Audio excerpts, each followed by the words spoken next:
Hello, this is Dave from Solon. Todd, how you doing? Okay, Todd asked me to call in regarding the 12th Amendment, but after I comment on that, I'd also like to comment about the 4th Amendment, too. Sure. The 12th Amendment does require a majority of the electors to choose the president. There is the issue, though, of a so-called faithless elector. If the electors should find out that the president is, say, a communist agent who's determined to destroy America, they could then, in good conscience, vote for someone else for president. That's not going to happen, since practically all of the electors chosen are party hacks of one of the what I like to call the Democrats or the Republican parties. Right. That's based now, on. Do you know when they cast that vote, or isn't it necessary? The second at the beginning of December. Beginning of December. Yes. Okay, so technically, Obama is not reelected yet. Correct. Okay. But awesome. Unfortunately, it's unlikely. Like I said, they're all Republican or Democrat and Republican hacks. Yeah. Right, and my whole point was, even if it went to the House, Boehner would not. He would not let that happen in his House. Well, the House of Representatives also has no libertarians in it yet, although some of us are working to change that. So again, you'd have the same Democrat-Republican problem, and of course, Boehner is a spineless wimp. You sound very familiar. May I ask your first name? David or Dave. I live in Solon. Is this Dave Macko? This is Dave Macko, former Libertarian candidate for Congress, yes. Well, sir, it's very nice to be on your show. You're in my district. It's a pleasure to be on your show. Thank you. Awesome. Man, this is great. That's like getting an early Christmas present. Well, I can do this. I can do this quite often. I'd heard about your show, but as I said, Todd asked me to call in about it regarding the 12th Amendment. But I was listening to the beginning of your show where we had another unconstitutional raid based on unconstitutional law, and if you have a moment, I can read the 4th Amendment to you. The right of the people to be secure in their persons, houses, papers, and effects against unreasonable searches and seizures shall not be violated, and no warrants shall issue but upon probable cause, supported by oath or affirmation, and particularly describing the place to be searched and the persons or things to be seized. So, of course, the drug law is unconstitutional. It should be repealed. The actions of the FBI for the last century, since it was founded in 1908, show that, first of all, we got along without it from 1789 to 1908. It should be abolished. And personally, I think all of those thug cops should have been tried for attempted murder of that young girl. Right. I'm going to get Todd on real quick because I got him back here on the line, if you don't mind. Sure. This show, we like to have an open forum, and I don't like to leave people waiting on the phone. That way we get the conversation going, and I'm not dictating everything. Okay. Are you keeping me on, too, so we can comment? Yes. Good. Okay. Yes, most definitely. Sure. Okay. Todd, are you there? Yes, Todd, sir, are you there? All right. Yep. We're ready. Do you have questions for Dave?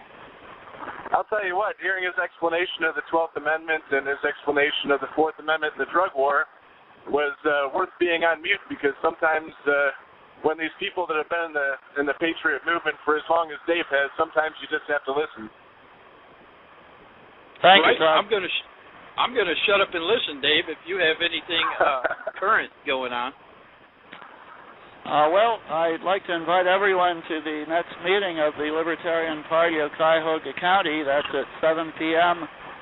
The first Wednesday in December at Denny's Restaurant on West 150th Street, just south of I-71. Debbie Dean, the former coordinator for the Gary Johnson campaign in Ohio, will be there speaking about her experiences. And if people really, really want to hear me, I think I could be convinced to talk a little bit about my campaign and some of the things I learned. We sure would like to hear about it. The other thing we want to do is to try to urge Gary Johnson to run again in 2016 so that he acquires name recognition and so that he can overcome the blackout of the establishment media. Of course, are the enemies of our country and enemies of liberty. So those are the major things. If anyone wants to go to my website, also MackoForLiberty.com, a lot of good information there, so you're always welcome to go to that. If anyone else has any questions, I'd be glad to answer them. Okay, I hate to interrupt you real quick, but hey, Todd, we're getting a lot of feedback on the line from that phone. Is there any way you can get... I'll tell you what, if you give me another 20 minutes to get home, then we won't have to deal with the sound. So I'll give you a call back in 20 minutes. I'll mute myself till then. All right, sounds great. Thanks. All right.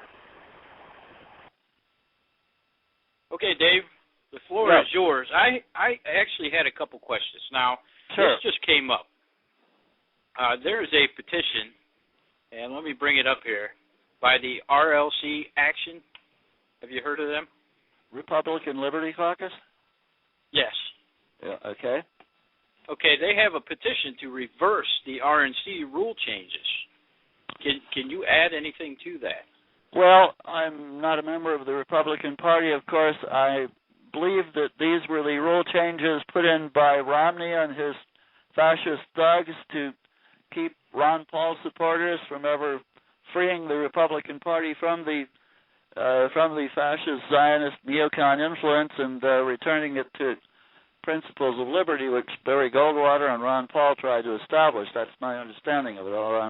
I, of course, am not a member of the Republican Liberty Caucus, but it sounds, from what you're saying, it sounds like a very good idea because these rules would have made it impossible in 2014 or 2016 for people who actually believe in the Constitution and the free enterprise system to throw out the Romneyite thugs who currently infest the Republican Party. Right. And from my opinion, yes. Mm-hmm. Yeah. Now the Rule 16 and 12, I believe they were. Does that make it now? Since these caucus states, their only way is to send delegates to the RNC. Now, if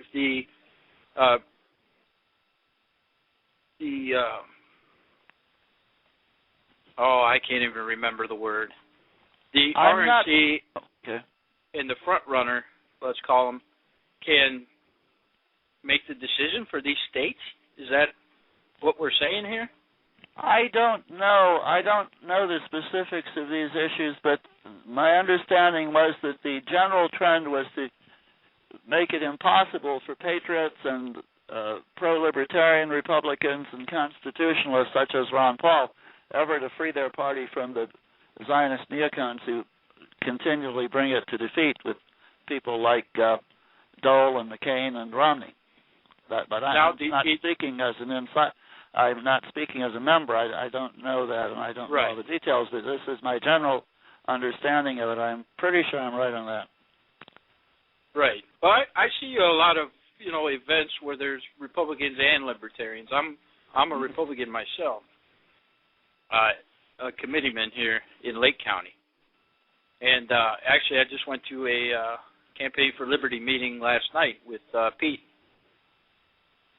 Well, all of you folks, God bless you. I hope you can do it. I gave up on the Republican Party a long time ago, of course, and I prefer to work as a libertarian. But if you can turn the Republican Party back to principles of the Constitution and liberty, which Barry Goldwater promoted many years ago and which Ron Paul has been promoting for the last several decades, God bless you. Well, we sure would like to, but, you're more than welcome to share your views also. Thank you. I welcome it. Ronald Reagan said there's a streak of libertarian in every conservative. And I would hope so. You consider yourself to be very conservative also. I want to conserve the Constitution. I want to conserve what's left of our free enterprise system. Right. I don't want to conserve the present fascist system, the Patriot Act, and the Homeland Security Department, and these other abominations, monstrosities. Right. Want to get rid of those. Amen. When I'm speaking to someone like you, yes, I understand your concept of conservative. I'm willing to accept that, but in the traditional sense, yes. In the Goldwater, Ron Paul sense, yes. Right. And if you want me to comment on the election, of course, Obama did not beat Romney. Romney beat Romney. If he had treated the Ron Paul delegates halfway decently instead of as in the thuggish way they were treated, or if he had even not attacked Gary Johnson, trying to get Gary Johnson off the ballot here in Ohio and in Pennsylvania and a lot of other places, he might well have won. He'd shown some basic decency, but he chose not to do that, and it certainly must have turned off a lot of his supporters because, as we saw, he didn't win. Well, and that's the thing. We recently had a meeting where, a lot of the Republicans got together, a lot of people that have been there a long time, and they were trying to brainstorm, what went wrong. And I said, I'll tell you exactly what went wrong. If you were watching the RNC, you would know what happened. And then anybody who lent a hand to that, and anybody who was an accomplice to that, is just as guilty. What the enemy will try to do, of course, is to brainwash Republicans against maintaining their principles, the no new taxes, a rational immigration policy to protect the United States, to protect the American people. And it's important that Republicans who believe in liberty and constitutional government and other basic American principles should not compromise. They're starting to push for some replacement for Obamacare. Obamacare does not need to be replaced. It needs to be killed and buried and have a stake driven through its heart. And the same with Romney Care or Hillary Care. And to some extent, I hate to say it, I agree with Obama's people. It shouldn't be called Obamacare. It should be called socialized medicine. And the time to kill it is now, just as the time to kill Social Security was in the mid-30s. The time to kill Medicare and Medicaid was in the mid-1960s when Lyndon Johnson promoted it. If you let it grow into another huge socialist program over the next 20 or 30 years, then you'll have to have people talking about phasing it out. Now the time now is just to kill the damn thing. Get rid of it. And this can be done if the Republicans in the House of Representatives alone had sufficient courage to do so. All they have to do is defund it. They don't need a majority in the Senate. They don't need Obama to defund it. Also in the state legislatures, especially in Ohio, all the Republicans need to do is stand fast and work. Hello?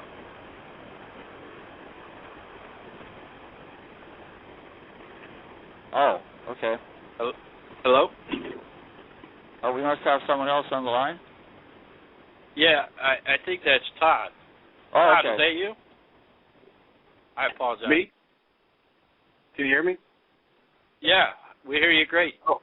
Hang on, I'm going to bring on Mr. Macko. My co-host would love to meet you. He's finally calling in. I'm going to get him on the line. He's a libertarian. Okay. Well, former libertarian. Well, that's the problem. Harley, are you there? I'm here. I have congressional candidate David Macko on the line. Former for the time being. I haven't definitely committed myself to 2014 yet. Oh, good to meet you, sir. How are you? Same here. Recovering from the election, from my campaign, resting up. At my age, that takes a little longer. Can you go over again for those people maybe just tuning in and for my co-host here the 12th Amendment and the 4th Amendment? The 12th Amendment, of course, the electors who were chosen to vote for Obama and the electors who were chosen to vote for Romney will send will meet at their state capitals at the beginning of December, and the votes will be sent in, and they'll be counted by the Congress. Now, the only way to prevent Obama from being elected is if enough of the electors chose to become what the establishment tends to call faithless electors, who don't vote for the candidate they were pledged to vote for. Since they're all Democrat or Republican hacks, mostly all, they will vote for Obama, so that the chances of the Electoral College not voting him in are very small. And again, even if the election were to go to the House of Representatives, which it would do if none of the candidates had a majority of the vote, the House of Representatives is still also controlled by Democrats and Republicans. So that, you get that? It's an interesting idea, and if you could somehow contact the majority of the electors to repent, turn from their wicked ways, and vote Gary Johnson in, that would be great, but I doubt it will happen. As for the Fourth Amendment, I was listening to the beginning of the program about how the thugs calling themselves FBI agents broke into a house and almost killed a totally innocent young 18-year-old girl. Now, first of all, the FBI should be abolished. Second, the drug war should be repealed. And I read, do you want me to read the Fourth Amendment again to your audience? Sure. I'd love to hear it. The right of the people to be secure in their persons, houses, papers, and effects against unreasonable searches and seizures shall not be violated, and no warrants shall issue, but upon probable cause, supported by oath or affirmation, and particularly describing the place to be searched and the persons or things to be seized. And so this warrant was totally defective, and the cops who conducted that raid should all be charged with attempted murder. Right. Now, if we were in a free country, that's what would happen. Right. And I was going to lead in the show because that kind of happened to me. I was driving home one day I was in a family feud with an uncle and a cousin, and he said he was going to come to my house, and I said, go ahead, my guns are loaded. And so one Friday afternoon, I was coming home to take my kids up to get a pizza. I picked them up and went to leave, and the cops had blocked off both sides of my street. And when I pulled up to the intersection, they had their guns drawn. They had AR-15s and riot gear and riot shields. And then they asked who I was, and when I told them, they started freaking out, and they marched in formation up to my car. They held my kids at gunpoint, put them in cuffs. They held me at gunpoint, put me in cuffs. And you know what? At the time, it was a scary moment because you know any one of those guns could misfire. And if that were to happen, they would all be shooting. Mm-hmm. And so after they asked me, you know, the conversation I had with my uncle, then they kind of laughed and let us go. But it's still, I went to the city council, and city council wouldn't do anything. Have you considered suing? I'm not an attorney, and I can't give not going to give legal advice, and I don't know what your chances are. But yeah, I don't think I would have any chance here because there was another incident where a sniper shot a man because he wouldn't go in an ambulance. And the family tried to sue, and the city told them, well, no, we're not going to let you sue. I don't know how that works. One of the problems that I brought up in my campaign was the federal money that goes to the local police forces. Now, this has to be stopped so that the police will become dependent on the voters and taxpayers in their own communities. As long as you have the feds giving the money for all of the basically military equipment to militarize them as a local standing army, you're not going to have proper control over them. I'm not saying local communities should abolish their police forces, although we did get along without them until the 1830s or 40s, but I don't want to appear to be, quote, extremist, unquote, but they need to be put under some countries local have control. Abolished. Well, yeah, they need to be put under local control. Right. The problem is that all government agents, from the president to policemen to dog catchers, need to have it understood that they are the servants of the people, not the masters of the people. In a few of my campaign appearances, I said, I want to be your servant. And so that's the attitude that we have to promote. It's if we're going to ever be a free country again. Well, ladies and gentlemen, I want to say I see a couple more guests have entered the queue. We do have a constitutional expert on. If you'd like to call in, if you have a question, of course you can't give out legal advice, but I trust this man. The lawyer's monopoly would get me if I did that. That's another problem we have.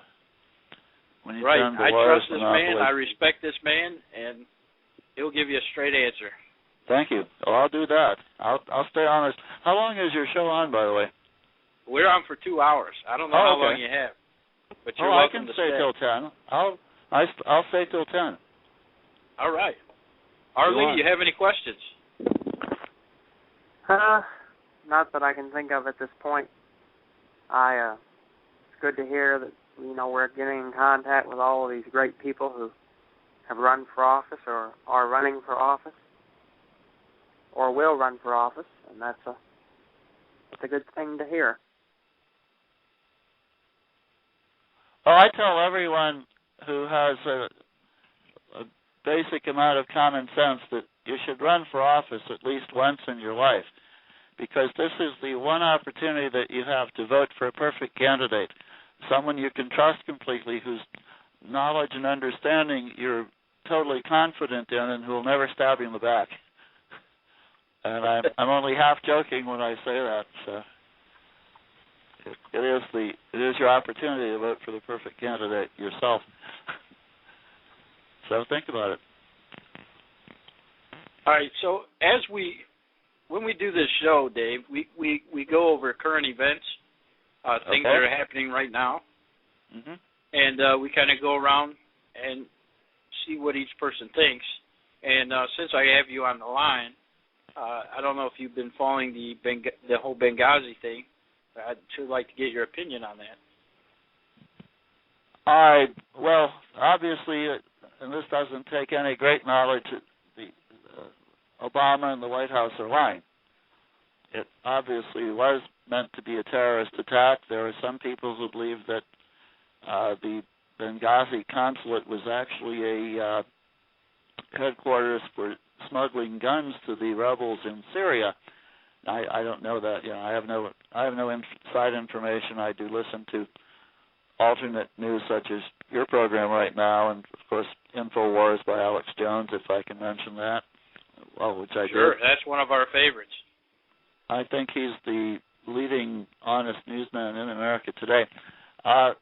If our embassy staff in Libya were not allowed to protect themselves, didn't have sufficient arms to do so or ammunition, then somebody should be charged with murder. And maybe Barack Hussein Obama would be or Hillary Clinton would be the person for that. Yeah, we need to get the truth about everything. We need to get the truth about Benghazi. We need to get the truth about 9/11. We need to get the truth about Waco. We need to get the truth about the Kennedy assassination after 49 years. That's coming up in 2 more days. The whole problem is we have a government that constantly lies to us and a media that is totally corrupt and submits itself to them. Now, the Kennedy assassination, that record is sealed for how many years? 75 years. I remember the movie JFK that Oliver Stone put out, and if you recall the end of the movie, Jim Garrison, the attorney in New Orleans who was trying to find out the truth about it, told his son, you should live a very healthy life, exercise a lot, and eat the right food so that you'll still be alive when all those records are open, assuming they haven't been tampered with by them. So. Or they probably also have they could also prolong it also. Yes, but they'd difficulty explaining why you prolong it after 75 years after everyone who is involved in it is dead. Right. I don't know how closely you watch Jesse Ventura and his show, but Governor Ventura stated that whenever he talked to a government agent about anything, they were always secretive and always unwilling to give information, no matter what the subject was. Now that's evidence of guilt, as far as I'm concerned. Right. Mm-hmm. Todd, what do you think? Well, I mean, when it comes to experience and talking about issues such as this, I say Dave probably bakes the whole cake, and if I can throw icing on it, that's great. Thank you. When it comes to which topics do you want me to discuss, I believe we already discussed Benghazi maybe 2 days ago. Other than that, I think what you guys were talking about with the young lady who had the house broken into, and she was 18 years old. She was almost killed on suspicion that someone was a friend of someone visiting. That's just nuts. I mean, it's almost like someday we're going to have to ID people before they come into our house to make sure we don't get raided. And you almost have to wonder if that's the kind of conditioning they want us to have to set a precedent. Of course it is. And we have to worry that the father may not do enough to get these guys to not do this again for a very long time until they, of course, which they will, try again. So I guess that's my concern, is they're setting a precedent. They turned on the stove, the frog's in the pot. It's still cold, but they're turning it up little by little. So well, they're speeding it up now. I think they're speeding it up because the American people are beginning to wake up. For example, Gary Johnson did get almost 1% of the vote, which is the best any libertarian candidate for president has ever done. So, now, Dave, do you think if he would have got that 5%, they would have just rewrote the law? Well, it's not a law basically, but the various states set qualifications. I believe we did. We were able to keep ballot qualification in 30 states because of the Gary Johnson and other libertarian candidates did as well as they did. Yeah, the enemy's going to manipulate and make the situation more difficult until the American people wake up and say stop, and then we'll win. Now our job is to make that happen sooner. Yeah. You've been a libertarian candidate a long time, right? Or a libertarian? Well, I've been a member of the Libertarian Party since 1980. That was the last time I voted for a president who got over 1 million votes, and I'm happy to say I was able to do that, or 1%, I was happy to say I was able to do that again. I've run for Congress twice, 2008 and this year, and for state representative in 2010. Before I was in the Libertarian Party, I was in the American Party. I ran for state representative then in 1972. So yeah, I've been in the battle a long time. I got a question for Dave, if that's okay, Robert. Yeah, go ahead.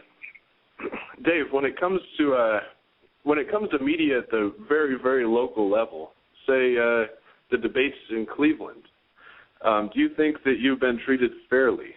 And second part of the question, do you think there's any tactics that people can take to try to even out the muffle that's been put on any kind of alternative voice in the local politics that we deal with? Well, the important thing is to protest, and of course I haven't been treated fairly. And since this is public knowledge, I don't have the website and the report, but Dave Neidhart of a news source in Toledo mentioned the banning of me from the City Club of Cleveland debate in October. And Jim Foster, the director of the City Club, and I will say this publicly since I have proof of it, and it's honest, he is a lying, slanderous hypocrite. He states in that article that that some people had negative feelings toward me when I was on the City Club debate in 2008. Now, the City Club of Cleveland, which is celebrating its 100th anniversary this year, claims to favor diversity of opinions. I think it's I think anyone who knows me will admit that my opinions are just as diverse as anybody, and maybe more so. So he claims that I was not invited to the 14th District debate because my opinions were frowned upon by people, but he doesn't explain why Elaine Master-Mateo, the Green Party candidate, why Scott Rupert, the independent candidate for the U.S. Senate, and why Sean Stipe, the Libertarian candidate in the 9th Congressional District, were not invited. So I'm publicly more than happy to say that Jim Foster is a lying, slanderous hypocrite. Good to know. You can say that here. Good. This I may say it again before the end of the show if you remind me. Yeah, you're welcome. I was also disappointed with some of the Tea Parties, which did not invite me to candidates forums. I won't go into names on those. There's still a good one left, the Andover Tea Party, Peg Slingloff. She's a good lady, patriotic lady. God bless her. We need more of the good Tea Party people. We don't need the Romneyized right, the ones that haven't been co-opted. Or Borg Tea Party. If you're a Star Trek fan, a lot of them have been assimilated by the Borg or by the establishment. That's how I put it. I'm not total. You can tell I'm not totally objective about this, but I think I'm telling the truth. So. I think so too. Thank you. I've known Dave for quite a while, and I'm pretty sure the guy's never said anything that he knew to be an outright lie since I've known him. Well, I've met Dave a few times. I've met Dave at Heritage Club meetings with Carolyn, God rest her soul, and Geauga County, I believe. I was there at the fair with Scott Rupert. Oh, yes, yes. Sarah Fowler. Yes. She won, by the way. Right. She got a majority of the votes. She got a majority of the votes. It's a very good thing. There's little bits of positive results coming out of the elections. Right. And I think her election was one of those. Now, Arlene, do you have a question for Dave? Well, I have a comment. I think it's sad that they don't allow, people of a differing party to be able to debate the mainstream candidates, the two major candidates. I have this feeling if they allowed them to speak, then those people would get much more coverage and a lot more votes. I mean, the last time they allowed one was Ross Perot, and look how many votes he got. Well, the only conclusion I can come to is that they're afraid of us. They're afraid of Gary Johnson.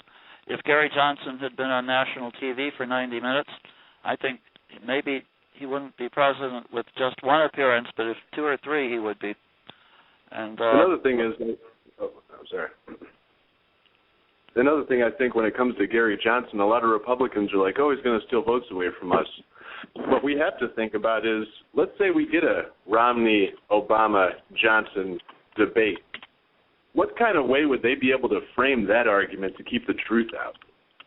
I mean, a libertarian, they got kind of a balls-out kind of attitude that I'm going to say everything because I'm not paid off by anybody.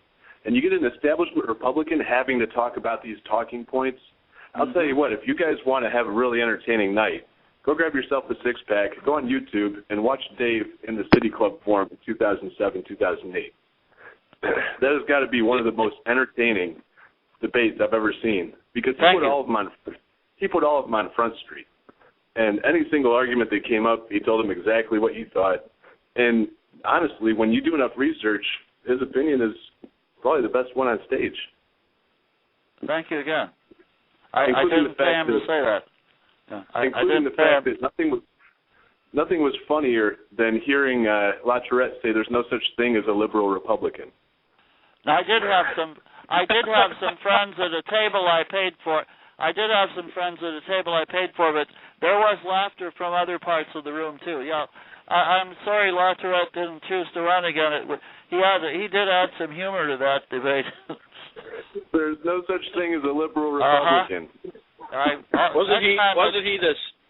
He was the second most liberal Republican in the House. Well, maybe first, but yeah, you're absolutely right.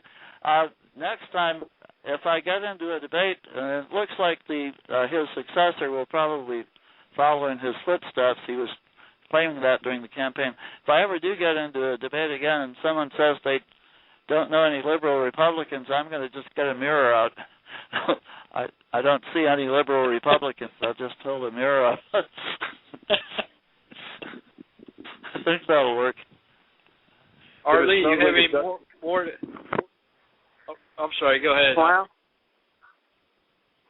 Well, who knows? They may eventually allow another candidate on the stage with the two major candidates for president. And if they do, it'll be their undoing, because when they do it, they may get pompous in themselves and think, oh well, we'll just do this for giggles and laughs. They put them on there, and it'll be done. Well, we have to reach a point where if they don't put Gary Johnson or whoever on the stage with them, that they will be known by a majority of the American people as totally worthless cowards, and that will defeat them. Yep. Well, you know what I'd like to say? I'd like to say that if the Republicans would get back to their roots of true conservatism, they wouldn't have to worry about anybody else getting up on a stage. It'd be a fair fight. Mm-hmm. And you've got these mainstream people up here, these talking heads, and Lots read as well. I read his article saying that we need to move more to the middle. Well, as I've said before, we're already there as the Republican Party. I brought this up in discussion when we had the meeting. I said, we need to go back to where we were because we're not getting anywhere right now. And if we move any more to the left, there's only going to be one major party. That's going to be it. But on the bright side, Dave, it would allow your party to rise up. This is true. Well, getting back to the idea of the middle of the road, usually you find dead skunks and yellow stripes there. So keep that in mind. For people who want to go to the middle of the road. But the trouble is the middle of the road's been moving left for 70 years. Right. Exactly right. Another thing I find interesting is there's a direct correlation between the amount of different parties that are in a debate and the amount of freedoms that we used to have compared to the amount that we currently are losing. Back in the 1700s, 1800s, there was 6 or 7 people that were all in the presidential race, and nowadays we have basically 2 because Gary Johnson's thrown in the dark. So I don't know. I think the more people that we have in the election is almost a showing to the American people that we are a free country. But now we can't show them that because we're not a free country right now. In 1860 and in 1912, there were 4 major candidates for president, and I define a major candidate for president as one who is on the ballot in states with sufficient electoral votes to win. That's the only logical ruling as far as I'm concerned. These polling rules the enemy sets up. They set up polling rules 15%, and then they don't even ask in the polls if people want to vote for Gary Johnson. Getting back to the debates, if you go back to 1988, there's a very interesting statement by the president of the League of Women Voters, and she totally denounced the agreement that the 2 parties had tried to impose on the League of Women Voters, and that's why she dropped out of the debate. She said it's a fraud on the American people. Look it up when you have time. It's quite interesting. Then you have the so-called pardon? What was her name? I don't have that in hand. If I had come onto the show prepared, I would know that. But just Google 1988 League of Women Voters presidential debate. That should bring it up. Oh, okay. Yeah, and if I had known you'd been on, I'd have more questions for you. Oh, okay. Well, sorry, Robert. I wanted to give you a surprise. I'm available other nights. Well, you're welcome to call. You have the number now anytime. Okay. You're on every night, okay. 8 to 10? Every night, okay. Sunday through Thursday. Sunday through Thursday. Okay. Well, what we should do is you get all your questions together and set a date, and if I can call that night, I'll do that, or otherwise some other night soon after. Or you could just join in the discussion, whatever works for you. I'm sure I'll come up with a question or two. Okay. All right. I've got another hour to go. I'm not. I'm resting on the up, weekdays. Like I said. Yeah. I'm resting up from the campaign, so I'll be glad to stay for an hour. If you think of any other questions, fire away. Hey, you got to keep the mind fresh, right? Oh yes. That's very important. Robert. Yes. Did you have another topic? I like hearing Dave's take because here's the thing. When I was on the show 2 days ago, a lady asked a question about the 12th Amendment, and I literally had to go and surf the web while I was trying to answer it. And I'm like, guess what? There's a guy that has it off the top of his head. I called him today, and I was like, Dave, 12th Amendment, and he rattled off the same thing he just rattled off to you. Well, I have a copy of the Constitution in front of me, so. Well, not only that, but you also have Lincoln's, basically Jefferson's Library of Knowledge there. So as soon as I listened to the show enough, I was like, this is a guy that has to call in every now and then here.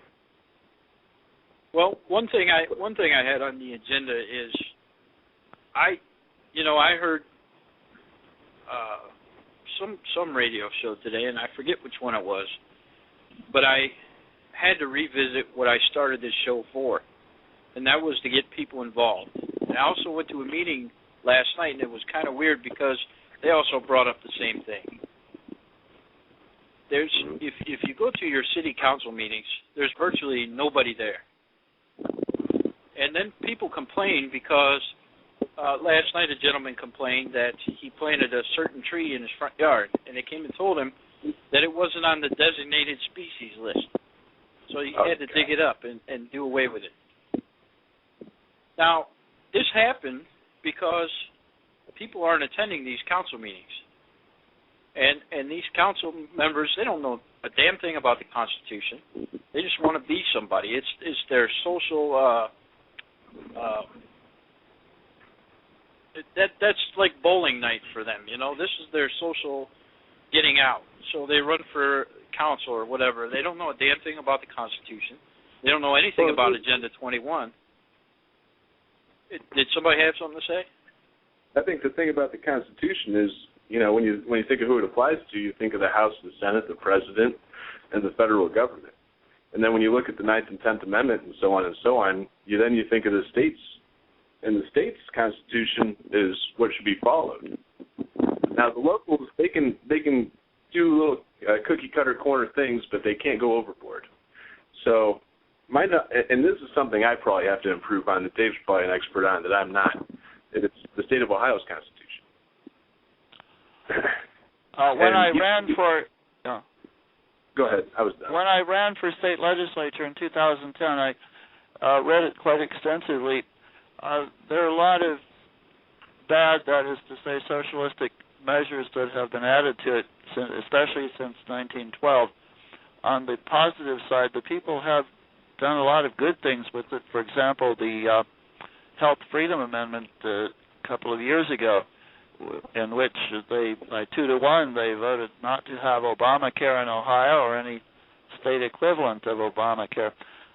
Getting back to city councils and city governments, obviously we think of the FedGov as the chief enemy of liberty because it is the biggest and the worst, and we think of the state governments as enemies of liberty to a great extent in many cases because they're pretty bad too.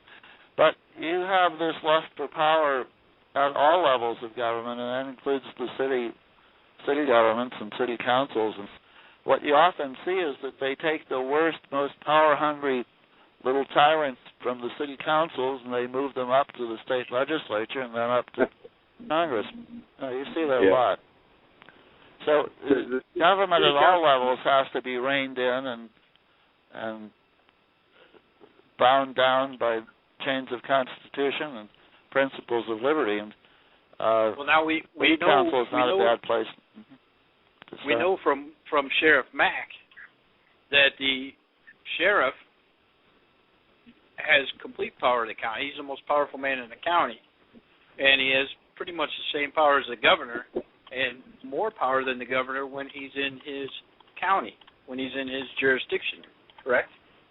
Yeah, and that's one of the reasons it was very bad when the new county council went into effect in Cuyahoga County, that there's no longer an elected sheriff. That was very bad. And you know they just tried to get rid of the coroner, right? Yes. The coroner is the only person who has authority over the sheriff, by the way. Right. I called. I'm friends. My good friend Ron Young. I called him right away to tell him, because I saw he had put his name on there. Well, you know, even your representatives, there are some things they don't know, and it's up to us to remind them when these things come up. And if I were a state representative, I think I would meet with my people at least once a week to fill them in on what's going on, and present them the legislation and let them go over it and sit down and discuss it. What do you think about that? That's why it's so important to get people into the legislatures, federal, state, and county and city. Even if you're never going to convince the statist and communist and fascist you're with to do the right thing, you still know what's going on from the inside, and you can still report it to people. Look how Ron Paul always had his weekly report by phone and by email. So, right. And Ron Young, of course, is another very good person. Right. Well, I only support good people. I would not go door to door to 1,000 houses for just anybody. Good. Ask Dave how many signatures he's gotten in the past 20 years. A whole lot. If you have any questions about petitioning, he would be the number one person to ask, according to my knowledge. Okay. The most important thing to know about petitioning is we should try to keep ballot access, so we don't have to do that. Right. Because it's a long, grueling process. You need to be young and strong to do it. And, I'm not up to it anymore, so we don't want to lose ballot access for the Libertarian Party. Well, hopefully we will attract more younger people now. I think the Republican Party is going to be very active now, and the Libertarians also. Now, the Republican Party is going to try to head this off. And what they're going to do if they try to head this off is they're going to essentially kill their party. That's going to be the end of the Republican Party if they don't let the liberty-minded people take over. And it should be the end of the Republican Party if they don't let Ron Paul supporters and other defenders of liberty take it over. They could have won if they had motivated Ron Paul supporters instead of treating them like dirt. Especially, I attended several Ron Paul meetings, both in 2008 and this year. 90% of them are under 30. Young men, 18 to 30. The other 10% are their wives or girlfriends, usually. Most of the other 10%. So the Republican Party leadership has a suicide wish if they reject them and their principles. Right. But on a good note for you, it would definitely bring rise to the Libertarian Party. Yes, it would. So I'm fair here. Of course, I'm partial to my party, but I am fair. No, thank you. No, you certainly are. Most Republicans wouldn't let me on the show for an hour. Well, you'd be on for 2. Yes, I know.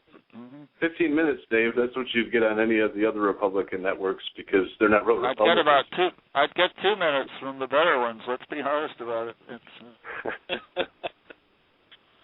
Arlie. Oh, sorry. Go ahead. Sorry, Todd.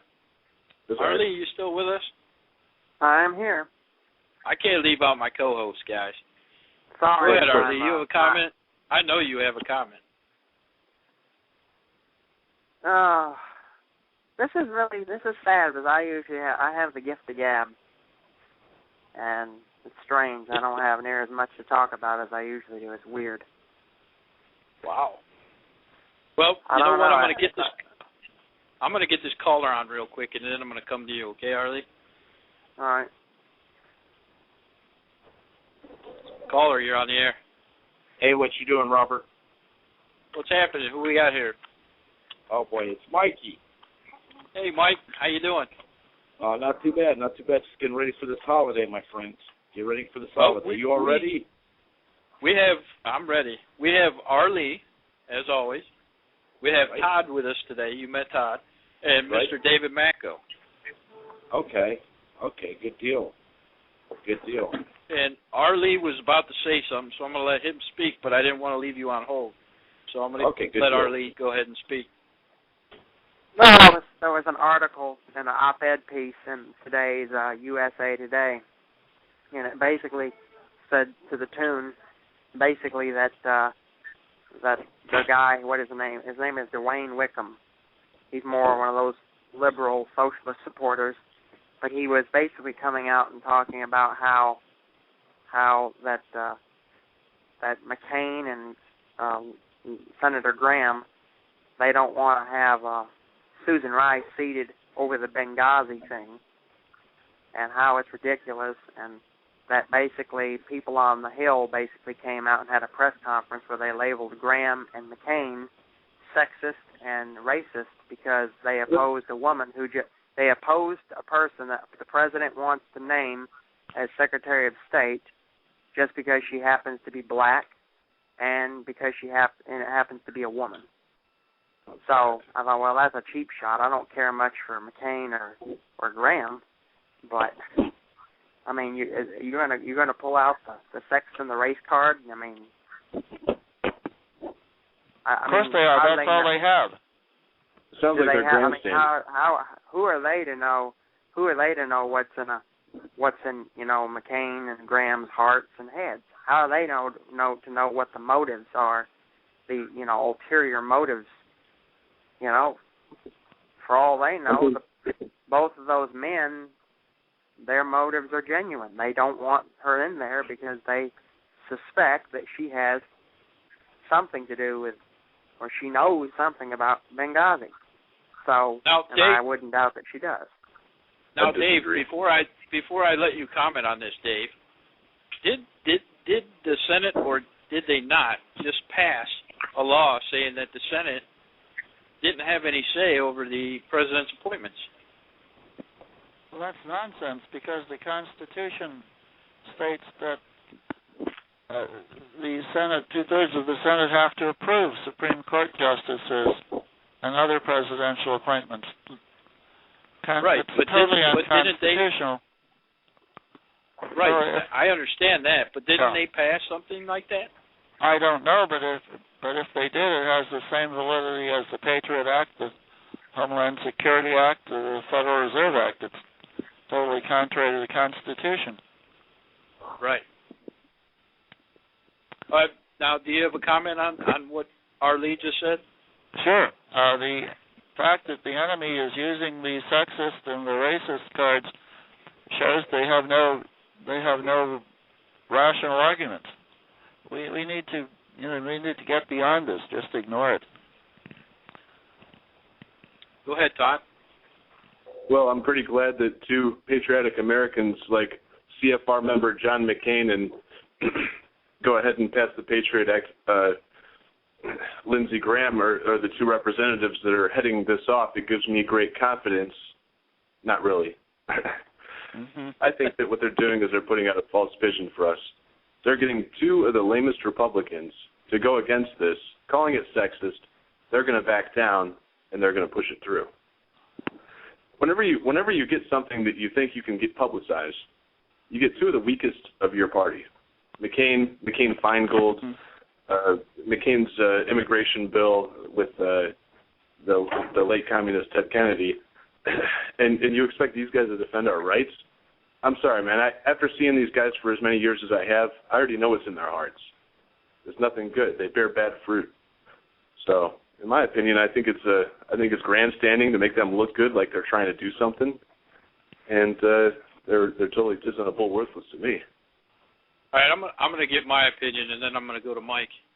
I think it's a cover, like they did for that lady that looks like a man. They put on the Supreme Court. Be specific. Which one? That's cold-blooded. Thank you. Terrible. Thank you. That's the only way I can describe it. What was her name? Thank you. Oh, hell, what is her name? You know what I'm talking about. See, yeah, so you're Ruth Bader just Ginsburg. Ruth Bader Ginsburg. Hey, no. It was a recent appointment. Oh, there's a lot of them. Sonia Sotomayor? No, that's. Oh, for your observation, you just called her a dyke. Thank you. Well, right, but Arlene, you knew who I was talking about when I said it. Yeah, so now does that not make you just... I want to know which one. I can see her in my mind, but I'm thinking... I try not to. Hey, you broke the rules. No names. All right, Mike, go ahead and comment on that. Hey, I just want to let you guys something. You know what? I'll tell you, McCain, I know he's been dirty for years, okay? He's no libertarian or for the people, by the people, or freedom lover, okay? He's worse than a neocon. Because if you remember, just to inform your callers, McCain did business with the Kosovo Liberation Army, the ones who prostitute 9-year-olds, okay? So, am I proud he's a congressman or senator? Hell no. But anyway, you guys read the latest about our rights also. They're trying to get passed through, and we got a call to action now because they're trying to pass through a bill in the Senate now to protect our emails without warrants, okay? And I don't know if you guys heard about that, but I put it on my Facebook, my timeline. Right. And that's very scary. And let me tell you something else too. You know the big cloud they're trying to push out? It's a deception, okay? And here's why. The clouds, why they're trying to get everybody on the clouds, is because the clouds not the big data centers. The majority of them are not located in the United States of America, okay? They're located in India and Mexico and other places. And what does that mean for your data? FBI, CIA can get into it without a warrant, with no oversight. So that's a couple things I'd like to put in, this nice conversation. We better be real careful. Benghazi, as you saw, Petraeus threw everybody under the bus on that. Did you read the in-depth article regarding that? Petraeus argued with the Obama administration and said it was al-Qaeda and terrorists. And the Obama administration told him to keep his mouth shut. Lo and behold, what happens? Holder got the FBI after Petraeus, trying to silence him. That's what happened on Benghazi, my friends. Go ahead, Dave. That's why we need to get rid of the FBI, we need to get rid of the CIA, and as you began the broadcast with the discussion of Article 4, again, searches of the Internet without warrant are total violation of the Fourth Amendment. Now, regarding Senate appointments, that's in Article 2, Section 2, Clause 2, that all presidential appointments need to be approved by the Senate, so that they're violating the Constitution every possible way. If the Republicans in the House of Representatives had sufficient courage and backbone and testosterone, they should impeach Obama right now. Even though the Senate is Democrat, it would still help educate the people, and it would at least tie him up, fighting the impeachment, the same as that they did with Kennedy, with Clinton years ago in 1999. Right. So, a lot of people don't know that Clinton was impeached. Mm-hmm. Well, that's your media for you and your government schools for you. Yeah, Clinton sold weapons technology for campaign money in the 90s. Yeah, he should have been impeached for treason for doing precisely that with Red China, as you just stated. But some people think that the Monica Lewinsky issue was a means to distract people from the treason of selling weapons to Red China. He did perjure himself, so. Mm-hmm. Well, yes, he did. Can I say one thing real quick about Clinton? Did you know President Clinton at the time, he ordered an operation called Operation Storm in Croatia, where he sent American military in. It's not known, but if you look up Operation Storm, okay, and that was the actual United States support of ethnic cleansing and genocide against the Serbs in Krajina. And what was sad about it was a lot of Army and military gentlemen that were American soldiers got sick because the Croatian Army, they put swastikas on their tanks. Like the World War II fascist government, Ustaše, who used to be there. So President Clinton did a lot the media won't tell about. I'll let you speak. Go ahead, Todd. Well, I'll tell you what, something that Mike said earlier really sparked my interest when he was talking about getting people on the clouds when it comes to their internet and whatnot. When you think about the Constitution, it applies to people of our country when they're in our country. If they're outside of our country, the Constitution doesn't really apply to them unless they go to a consulate, correct?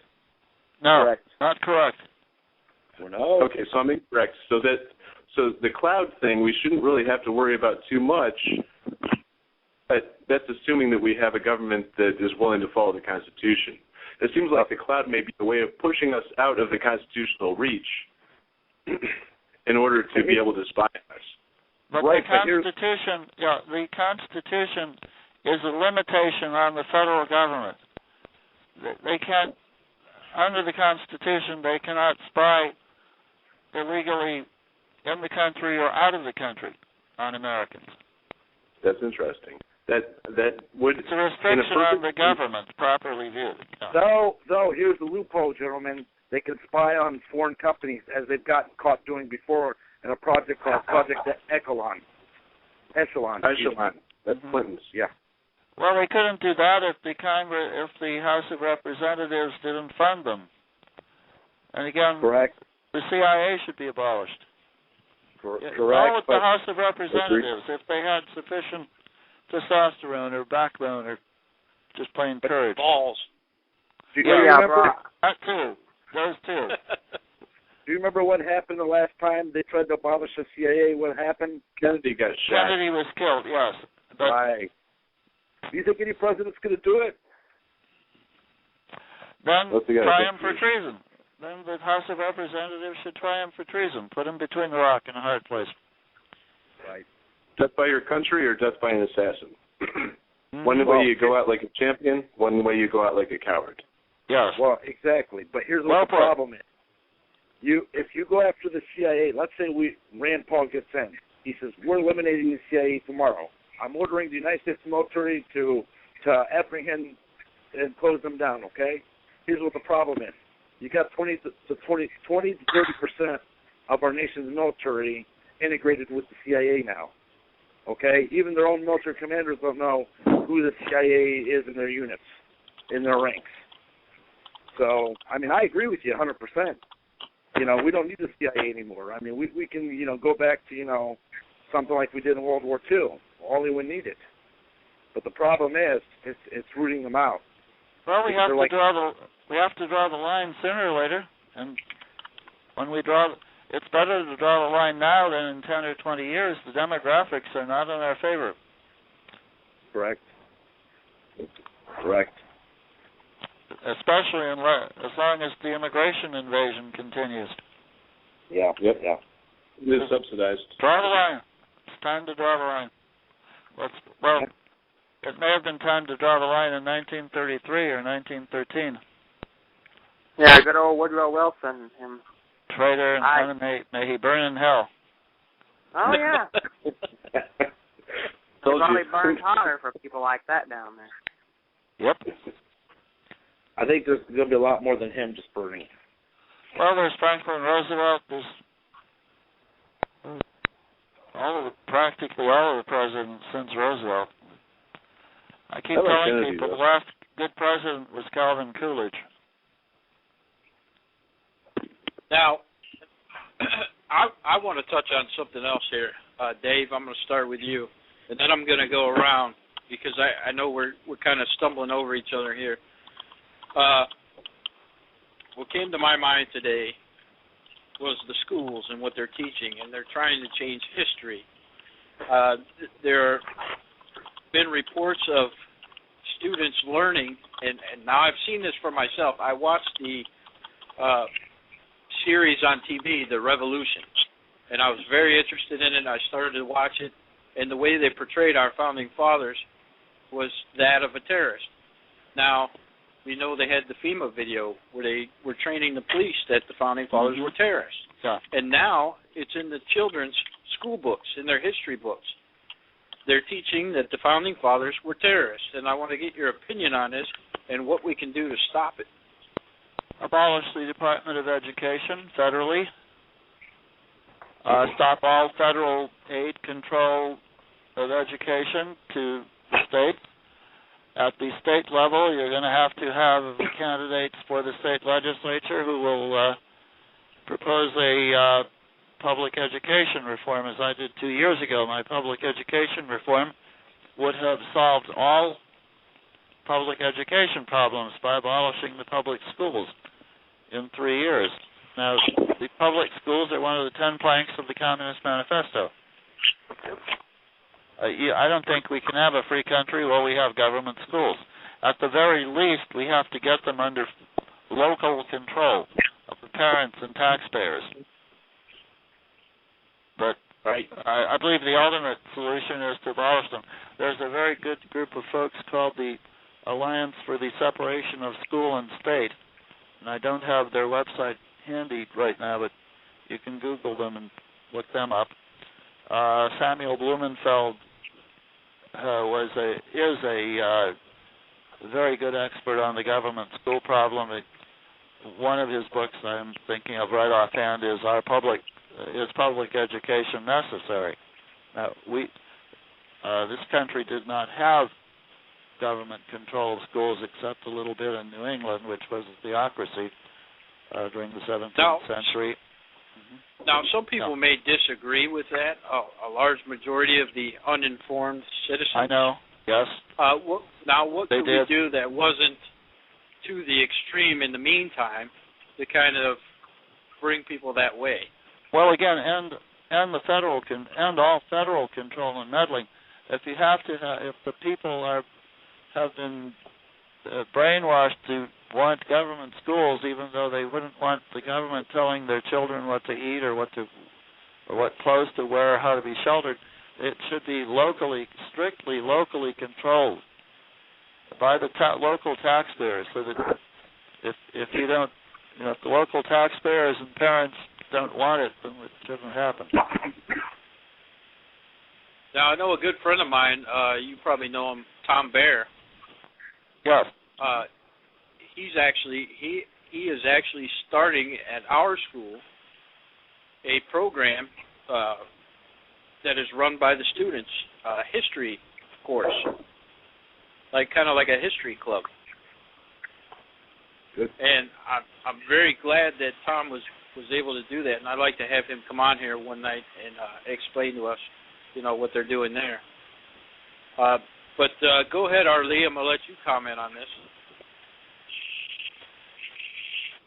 Well, I was thinking this kind of not relates to the departments and all of this, which I agree we should take an axe and chop off the blood supply to all of them. And with a number of them, we should do it in a way that's merciless. Let them, bleed and squirm and cry.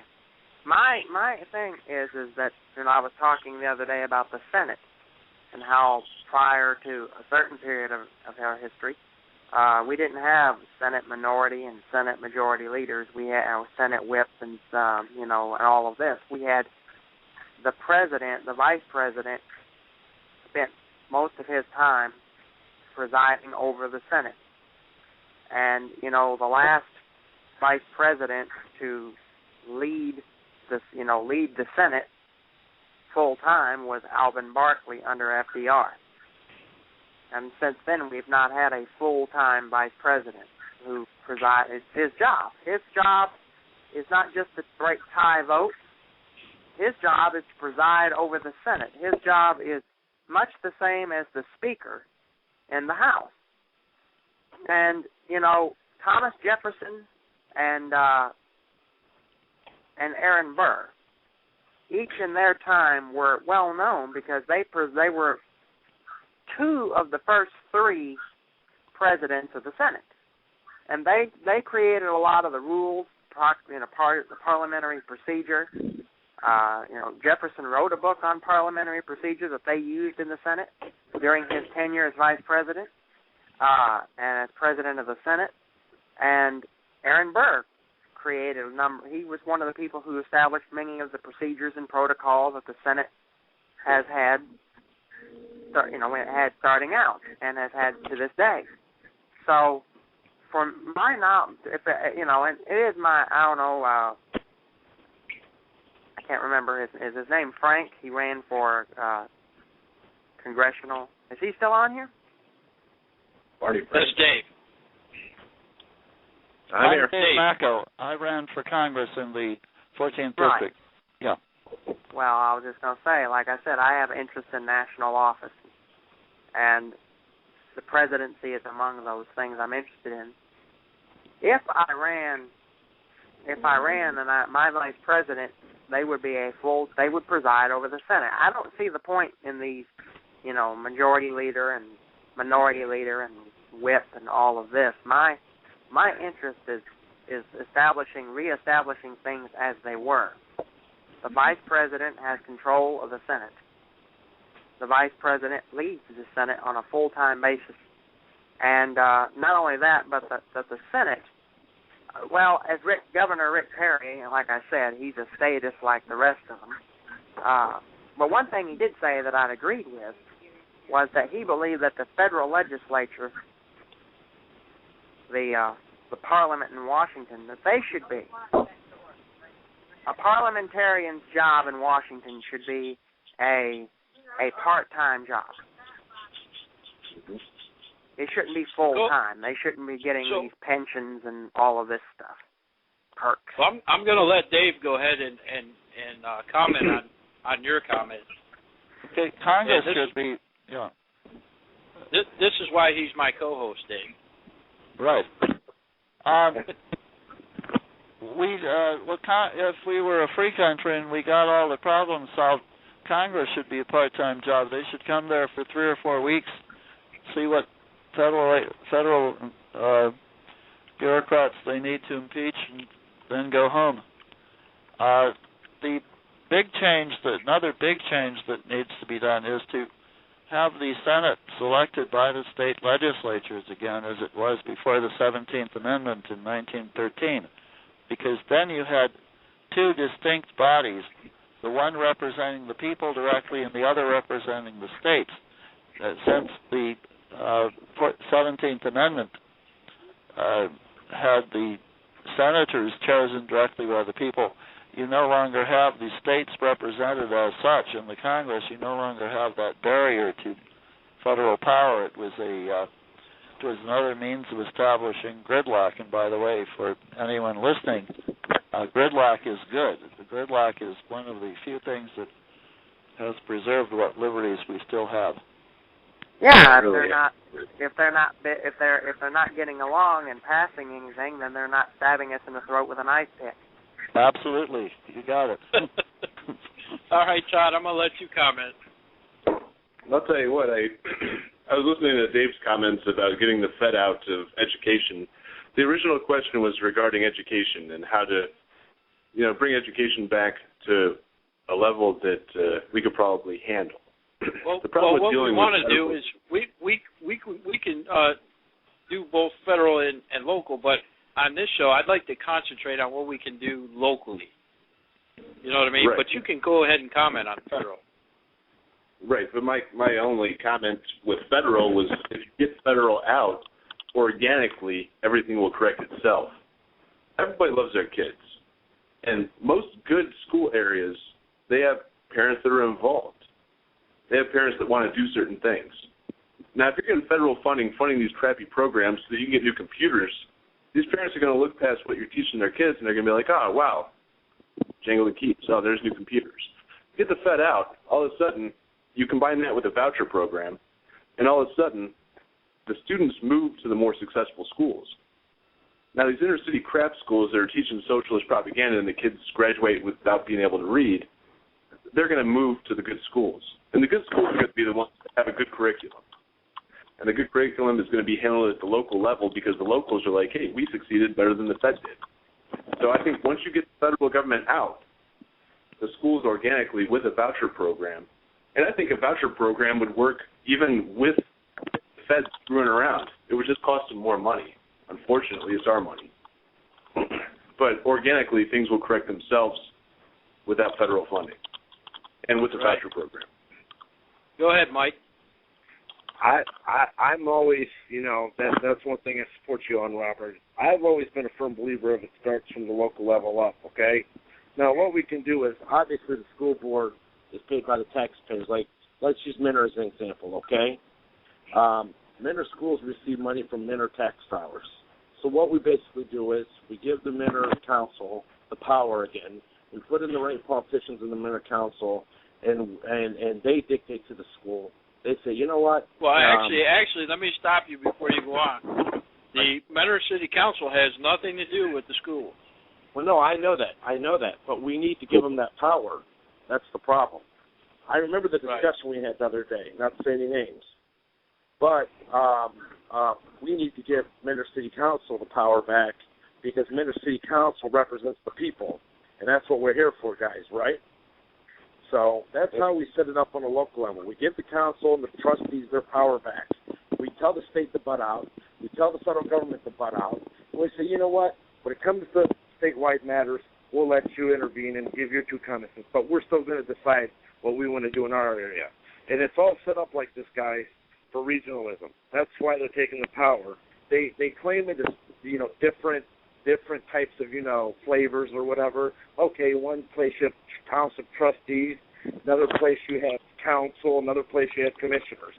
But the whole deal is they're trying to make it, they're trying to make it very hard for people to understand the local government. Because even myself, okay, and I have a bachelor's in international business. I wasn't sure how Minter was ran, okay, so I had a nice discussion the other day. And finally, when I found out that what Robert had noted is that the Minter City Council does not have any authority over the Minter schools. Are you kidding me? The Minter Council should have authority over the schools. They should have authority over the police, over the fire, everything that's done in Minter that's tied governmental, Minter City Council. And it comes back to one reason why, okay? And the reason why is because the Minter City Council represents the people. That's what America's about.